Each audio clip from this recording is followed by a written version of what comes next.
আওয়ামী লীগকে বাদ দিয়ে অথবা শেখ হাসিনাকে বাদ দিয়ে একটা নির্বাচনের কিংবা আওয়ামী লীগ পুনর্গঠনের চেষ্টার কথা শোনা যাচ্ছে, এ বিষয়ে আপনার মূল্যায়নটি কিরকম? দেখেন, মানে শেখ হাসিনাকে বাদ দিয়ে আওয়ামী লীগ করা বা আওয়ামী লীগ পুনর্গঠন করা, এই জিনিসটা খুবই হাস্যকর। আওয়ামী লীগের ব্যাপারে এই ধরনের চেষ্টা তো আজকের থেকে না, অনেকবারই হয়েছে। গত 1/11 সময় -2 শুনতে পেয়েছি, আওয়ামী লীগের সংস্কারপন্থী একটা গ্রুপ দেখতে পেয়েছি। তো এই চেষ্টা আওয়ামী লীগের মতো একটা বড় দলের এগেনস্টে, এই এই এই দলটা তো আসলে কোনো ক্যান্টনমেন্ট থেকে গড়ে ওঠা দল না, বা এনসিপির মতো আপনার সরকারি পৃষ্ঠপোষকতায় মানে ওই মানে আর্মির আহ, এই এপিসি প্রোটোকল নিয়ে গড়ে ওঠা কোনো দল না। তো আওয়ামী লীগ কিভাবে চলবে সেটার নির্ধারণ, সেটার আপনার সিদ্ধান্ত আওয়ামী লীগই নেবে, এবং আওয়ামী লীগের নেতা কর্মীরা এখন পর্যন্ত আপনি খুবই দৃশ্যমান। এই দেশে প্রায় 5 লক্ষ লোক অ্যারেস্ট হয়েছে, যার মাঝে সরাসরি আওয়ামী লীগের অ্যাটলিস্ট 3 লক্ষ লোক পদধারী লোকজন আছে, যারা গত 12 মাসে 14 মাসে অ্যারেস্ট হয়েছে। আওয়ামী লীগের শীর্ষ পর্যায়ের শতাধিক নেতা জেলে বন্দী, আপনার এমপি মন্ত্রী সহ। তারপরে আওয়ামী লীগ, আপনি দেখেন এই যে ইউনূস সহ পুরো গোষ্ঠী, তাদের একমাত্র রাজনৈতিক অনুষঙ্গ কিন্তু আওয়ামী লীগ। আপনি গতকালকে ডাস্টবিন শফিক একটা বয়ান দিয়েছে যে আওয়ামী লীগের কোনো বেল নাই, ঠিক আছে।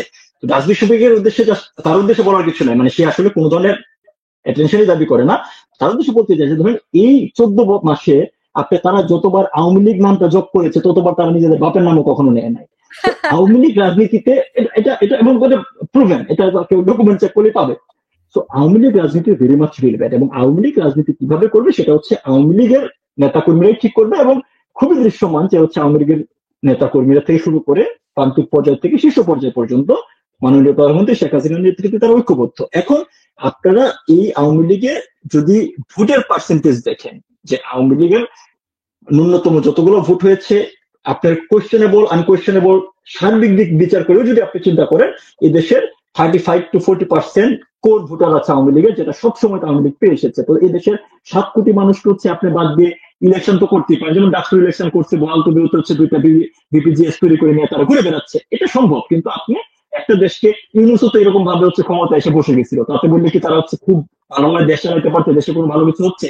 তো এরকম দামির ইলেকশন বা কোনো কিছু চাইলে আপনি করতে পারেন, কিন্তু সেটা আপনার কতটা স্থায়িত্ব হবে, মানুষজনের কাছে কতটা গ্রহণযোগ্য হবে, এবং জনগণ আসলে কোন পর্যায়ে খেপে উঠবে সেটা আপনিও জানেন না। কারণ আবারও বলছি যে আপনি your talking about 40% people of 18 crore, 7 থেকে 8 কোটি মানুষে আপনি যে নামেই ডাকেন না কেন, যেভাবেই আপনি করে রাখেন না কেন, আপনি দীর্ঘ সময় এদেরকে কোনো কিছুর ভয়েই ভীত করে রাখতে পারবেন না। এবং অলরেডি কিন্তু আপনি দেখেন এত মামলা হামলা জেল জুলুমের পরে প্রতিনিয়ত মিছিল হচ্ছে, মানুষজন বয়ান দিচ্ছে, মানুষজন কথা বলছে, মানুষের এই ভয় ভেঙে যাচ্ছে, সাধারণ মানুষজন কথা বলছে।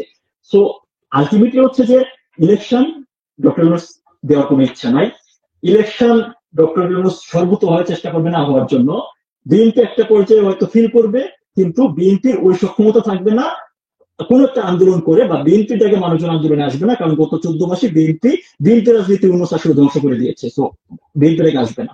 আমি আপনাকে এটা বলতে পারি, যে কোনো ডামি ইলেকশন হইতে পারে, যে কোনো আপনার আপনার মেড আপ কোনো কিছু তারা অর্কেস্ট্রেট করতেই পারে, কিন্তু এই দেশে ইলেকশন ভবিষ্যতে অবশ্যই হবে। সেটা আওয়ামী লীগের নেতৃত্বে আওয়ামী লীগ জনগণকে সাথে নিয়ে সেটা আদায় করবে, এবং সেটা আগে অনেকবার আদায় করেছে। সো এই যারাই বলুক না কেন আওয়ামী লীগের বেল নেই বা আওয়ামী লীগ কি করবে রিফর্ম, আওয়ামী লীগের চিন্তা করার দরকার নেই তাদের। কিন্তু তারাই যে জিনিসটা বলেন যে নিজের বাপের নামের থেকে বেশি তারা আওয়ামী লীগের নাম নিচ্ছে, এটাই প্রমাণ করে যে আওয়ামী লীগ আসলে কতটুকু রিলেভেন্ট এখন পর্যন্ত। জি, জি, নিঃসন্দেহে। আমি কয়েকটা মন্তব্য বা প্রশ্ন শোনাতে চাই আপনাকে, নিশ্চয়ই আপনি উত্তর দিবেন। সেটি হচ্ছে গিয়ে আনিসুর রহমান একটি প্রশ্ন করেছেন, সেন্ট মার্টিন 99 বছরের জন্য লিজ দেয়া হচ্ছে, কথাটা ওইটি কতখানি সত্য? এটা আবার সরাসরি আনসার দেওয়া কঠিন, কারণ আমি যদি আনসার দিই সেটা রেফারেন্স হবে, কিন্তু সেখানে মার্কিন যুক্তরাষ্ট্র থেকে প্রকাশিত একটা গণমাধ্যম থেকে কিন্তু এটা ক্লিয়ারলি বলা হয়েছে যে মার্কিন যুক্তরাষ্ট্রে তারা লিজ নিতে চাচ্ছে সাবমেরিন ঘাঁটি করার জন্য, অবকাশ কেন্দ্র করার জন্য। এবং এখন পর্যন্ত বাংলাদেশের তরফ থেকে এটার কোনো ধরনের প্রতিবাদ আসে নাই। তার মানে এই জিনিসটাকে সত্য, কারণ এই আশঙ্কা দীর্ঘদিন ধরেই ছিল। জি, এমনিতে জেনজিকে নিয়ে কিছু প্রশ্ন আছে, কিন্তু আমি যেটি বলতে এনসিপি কে নিয়ে, এবার আমেরিকায় যখন এনসিপি নেতা আসলেন, তারা নাকি গানম্যান হায়ার করেছিলেন। এই বিষয়ে তারা মানে আসলেই তারা গানম্যান হায়ার করেছিলেন কিনা জানি না, কিন্তু তাদের গতিবিধি তো অনেক সীমিত এবার ছিলই। আমি দেখেছি তারা হোটেলের বাইরে খুব একটা কোথাও যায়নি। আহ, আর দুই একটা ফটো তুলেছে টাইমস স্কোয়ার কিংবা মেট্রোতে, সেগুলিও গভীর রাতে। ফলে বোঝা যায় তারা না খুবই না জি মানে এটাই তো ব্যাপার যে জেনজিদের নিয়ে কি করছে আমি বলি না, আমি ওভারঅল জেনজিদের নিয়ে বলি, ঠিক আছে? সেটা হচ্ছে ধরেন আমাদের আসলে হচ্ছে বর্তমান এই মানে ইন জেনারেল যদি এই জেনারেশনটা নিয়ে বলতে চাই, এটা আমি এজ এ হোল জেনারেশনদের কোনো দোষ দিই না। তার কারণটা হচ্ছে দেখেন যে কালচারাল চেঞ্জ দুইটা উপরে, তো অ্যাবস্ট্রাক্ট চেঞ্জ, বিল্ডিং বানানো, বড় কিছু হওয়া, আর এটা হচ্ছে ইউজ হওয়া। অ্যাবস্ট্রাক্ট চেঞ্জটা এটা হচ্ছে মেটেরিয়ালিস্টিক। মেটেরিয়ালিস্টিক হচ্ছে ধরেন কোনো কিছু বানাইলাম, একটা নতুন আমি হচ্ছে একটা নতুন মোবাইল কিনে নিয়ে আসলাম, সেটা হচ্ছে ধরেন হচ্ছে আপনার মেটেরিয়ালিস্টিক একটা কালচারাল চেঞ্জ। আর এটাকে আমি কিভাবে ব্যবহার করছি সেটা হচ্ছে হচ্ছে আপনার এক্সট্রাক্ট চেঞ্জ। তো এই এক্সট্রাক্ট যে কোনো চেঞ্জকে আপনার মানে ইউজ টু হওয়ার জন্য সময় লাগে, কিন্তু আমরা বিগত 2 দশক যদি চিন্তা করি, আমরা কিন্তু এই টেকনোলজির প্রভাব খুব দ্রুত পেয়েছি। মানে একটা সাথে সাথে প্রতি বছর হচ্ছে আপনার আইফোনের আপডেট আসছে, প্রতি বছর নিত্য নতুন টেকনোলজি আসছে, চ্যাট জিপিটির কারণে অনেক কিছু হাতের মুঠো। সেই কারণে হচ্ছে এই নতুন জেনারেশন বিভ্রান্ত হওয়া অস্বাভাবিক না। সেম জিনিস কিন্তু হচ্ছে আপনার নেপালে হয়েছে। নেপালে আপনার দেখেন হচ্ছে যে এরকম একটা আন্দোলন হয়েছে, সেই আন্দোলনেও কিন্তু দেখেন কি অদ্ভুত, সেই আন্দোলনেও কিন্তু হচ্ছে স্নাইপারের ব্যবহার হয়েছে। এবং সেখানকার যে জেএনজি বা নতুন প্রজন্ম, তারা কিন্তু 2 দিনের মাঝে স্বীকার করেছে যে আমাদের আন্দোলন বেদখল হয়ে গিয়েছে, আমাদের আন্দোলনে এক্সটার্নাল ইন্ডিকেটর হয়েছে। তো ভুল করে সমস্যা না, কিন্তু ভুলটা স্বীকার করে সেটা রেকটিফাই করার চেষ্টা করে। যে কারণে কিন্তু আপনি দেখেন যে আপনার নেপালে যে একটা অন্তর্বর্তী সরকার গঠিত হয়েছে, তারা খুব ক্লিয়ারলি শুরুতেই হচ্ছে উনি ইলেকশনের ডেট দিয়ে দিয়েছেন। শুরুতেই উনি বলেছেন যে এই শাসনতান্ত্রিক কোনো পরিবর্তন আনা ইন্টারিম গভর্নমেন্টের কাজ না, অর্থাৎ যে একটা একটা ভুল হয়েছে, পরবর্তী কাজ হচ্ছে সেটাকে রেকটিফাই করা। কিন্তু বাংলাদেশে সমস্যাটা যে জিনিসটা হয়ে গিয়েছে যে আমাদের মানে ইগোজনিত কারণের কারণে অনেকে স্বীকার করতে পারছে না যে জিনিসটা ভুল হচ্ছে। তো তাদের প্রতি কথা হচ্ছে যে ভাই মানে শুধুমাত্র নিজের ইগোকে স্যাটিসফাই করার জন্য আপনার টেকনোলজি ব্যবহার না করে বা কোনো একটা ভিজিট আইডিওলজিতে না থেকে, রেদার দেন দুনিয়াতে কি হচ্ছে, কিভাবে হচ্ছে, এবং গত 14 বছর এই 14 মাস এই সরকার আসলে কি করেছে, তার কতটুকু জনগণের পক্ষে গিয়েছে, কতটুকু বিপক্ষে গিয়েছে, সেই বিষয়গুলো যদি সবাই একটু হচ্ছে নিরপেক্ষভাবে যাচ করার চেষ্টা করে, তাহলেই আমাদের মনে করেন হচ্ছে এখান থেকে উত্তরণ আসবে। জি পলাশ, আমি শেষ করব কিন্তু আরেকটি প্রশ্ন না করলেই নয়। সেটা হচ্ছে আপনি দ্রিকের শহীদুল আলম প্রসঙ্গে। তিনি গাজা ফ্লোটিলা করছেন, আপনি জানেন, এটি নিশ্চয়ই অনেক আলোচনা হচ্ছে। অনেকেই এরকমটি মনে করছেন, এটি পারসেপশন নাকি এর পেছনে কোনো ব্যাকগ্রাউন্ড আছে নিশ্চয়ই আপনি বলতে পারবেন। যে অনেকেই বলছেন যে ডক্টর ইউনূস যখন ব্যর্থ হবে তখন শহীদুল আলমকে সামনে আনা হবে, সেজন্যই তাকে ফোকাস করা হচ্ছে, তাকে দেখেন হাইলাইট এই করোনা কিন্তু সেই উদ্দেশ্যে।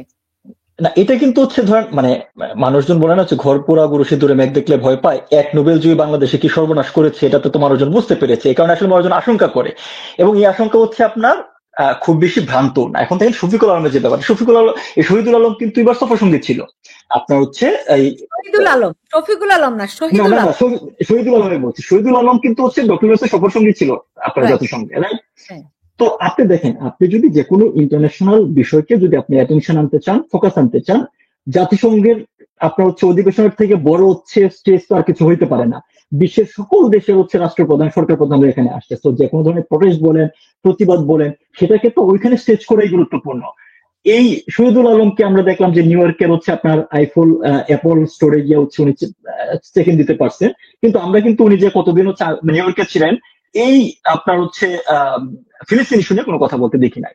উনি একটু আর্লি ফিরে আসলেন, দেশে ফেরার পর থেকে উনি হচ্ছে এই ফ্লোটিলাতে যাওয়ার বিষয়ে, সমুদ্র ফ্লোটিলাতে যাওয়ার বিষয়ে কিছুদিন উনি অ্যাক্টিভিজম করলেন, জিজ্ঞাসা সামনে ছবি টবি তুলেন, এবং এরপরে হচ্ছে উনি ইতালির রোম হয়ে হচ্ছে এখানে রওনা দিলেন। প্রথম দিকে উনি এমন ভাবে বয়ান দেওয়ার চেষ্টা করছিলেন যে খুব আস্তে আস্তে কথা বলছেন, মনে হয়েছে এই আক্রান্ত হয়ে গেল, ওই আক্রান্ত হয়ে গেল। পরবর্তীতে জানা গেল যে সমুদ্র ফ্লোটিলা যেটা আছে, তাদের যে জাহাজ বহর 41টা, ওনারা সেটার পার্টই না, তারা হচ্ছে ফ্লোটিলা সলিডারিটি, যেটা আরেকটা জাহাজ যারা অনেক পিছনে আছে, যেখানে বেসিক্যালি ডাক্তার এবং নার্সদের সমন্বয়ে গঠিত, তারা সেখানে হচ্ছে আপনার যাচ্ছে। এবং তারা আলটিমেটলি মানে গতকালকে পর্যন্ত মনে হচ্ছে তারা গ্রীষ্ম সীমানাতেই ছিল, ওই দিকে যায়ই নাই। বাট উনি যেভাবে হচ্ছে ধরেন ঘন্টায় ঘন্টায় আপলোড দিচ্ছিলেন, এই জিনিসটাই কিন্তু হচ্ছে আপনার বড় প্রশ্নবোধক চিহ্ন করে। কারণ এটা নিয়ে যারা ধরেন গ্রেটা থানবার্গ, সে দীর্ঘদিন ধরে এটা নিয়ে অ্যাক্টিভিজম করছে। এবং আমি এই পুরো জিনিসটার উদ্দেশ্য নিয়ে হচ্ছে কিছু বলতে চাই না, তার কারণটা হচ্ছে যে নিশ্চিত ভাবেই এখানে যারা গিয়েছেন তাদের মাঝে সরাসরি ফিলিস্তিনের যে আপনার ইস্যুটাকে সামনে আনার জন্য গিয়েছেন, মন থেকে ধারণ করেন, লালন করেন, এমন লোকজন বেশি আছে। কিন্তু একই সাথে আপনার এটা জিনিসটা বুঝতে হবে যে যখন জাতিসংঘ অধিবেশন চলছে, যখন এই অধিবেশনই হইতে পারতো হচ্ছে আপনার এই আপনি ইসরায়েলি আগ্রাসন বলেন বা ফিলিস্তিনিদের স্বাধীনতা বলেন, সেটা সবচেয়ে বড় প্ল্যাটফর্ম, সেখানে সকল আলোচনা এই অধিবেশন বাদ দিয়ে এই সমুদ্র ফ্লোটিলায় গিয়ে ঠেকলো। তাহলে এটা তো নিশ্চয়ই হচ্ছে আপনার একটা প্রশ্নবোধক চিহ্ন। আপনার এখন দেখেন তারা আমরা লাইভ ট্র্যাকার দেখাচ্ছে, কোন জায়গায় আছে, কি করছে না করছে, এটা দিয়ে আলটিমেটলি কি ফিলিস্তিনে কোনো লাভ হয়েছে? লাভ হয় না। কিন্তু যখন সকল দেশের রাষ্ট্রপ্রধান ইউএনএ আছে, সেখানে যদি তারা এই প্রটেস্টটা করতো, সেখানে তো তার বেটার আউটকাম আসার সুযোগ ছিল। তো শহীদুল আলম যখন একজন সরকারি প্রতিনিধি হিসাবে অধিবেশনে যাওয়ার সুযোগ পাওয়ার পরে কোনো বক্তব্য দেয় নাই, সেখান থেকে কোনো একটা মেসেজ নিয়ে এসে দেশে ফিরে আসলেন, হঠাৎ করে 3 দিন একটি বিলম্ব করে উনি হচ্ছে সমুদ্র ফ্লোরিডায় চলে গেলেন। তো এই যে আশঙ্কাটা মানুষের, এই আশঙ্কাটা তো ভুল না। তো এই যে এই ঘটনার প্রতিটা জিনিস হচ্ছে পরতে পরতে ভণ্ডামি। উনি কি জানতেন না যে তার যে আপনার হচ্ছে গার্জিয়ান ডক্টর ইউনুস, বা তার যে বন্ধু যাকে সে এই ক্ষমতায় বসার জন্য এত চেষ্টা করছে, সে নিজামি গঞ্জুমির নামের একটা ইহুদি অ্যাপোলজিস্ট প্রোগ্রামের সাথে হচ্ছে এর সাথে আপনার প্রোগ্রাম প্রোগ্রাম করেছে, করে সেটাকে বিশ্ব নেতা নাম দিয়ে হচ্ছে মিডিয়া কাভারেজ নিচ্ছে, সেটা জানে না। সে এই ফেব্রুয়ারি মাসে হচ্ছে জর্জ সরোজের ফিরে আলেকজান্ডার সরোতা এসে হচ্ছে শহীদুল আলমের দিক গ্যালারির বাসায় বসে আপনার হচ্ছে ছাদে বসে ছবি তুলে যায় নাই। তো আপনার যখন পরতে পরতে এরকম ভণ্ডামি থাকবে, তখন আপনার বৈধ কোনো কাজও বা আপনার সৎ উদ্দেশ্যের কাজেও তো মানুষজনের কাছে কোয়েশ্চেন তুলবে। শহীদুল আলম ক্ষেত্রে তাই হয়েছে। হুম।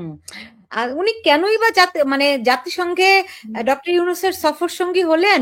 রাষ্ট্রীয় পয়সা খরচ করে প্লেন ভাড়া, হোটেল ভাড়া এগুলো দিয়ে তিনি কেনই সফর সঙ্গী হলেন? আবার কেনই চলে গিয়ে তড়িঘড়ি করে ফ্লোটিলাতে গেলেন? এটা নিয়ে কিন্তু অনেক প্রশ্ন তৈরি হয়েছে।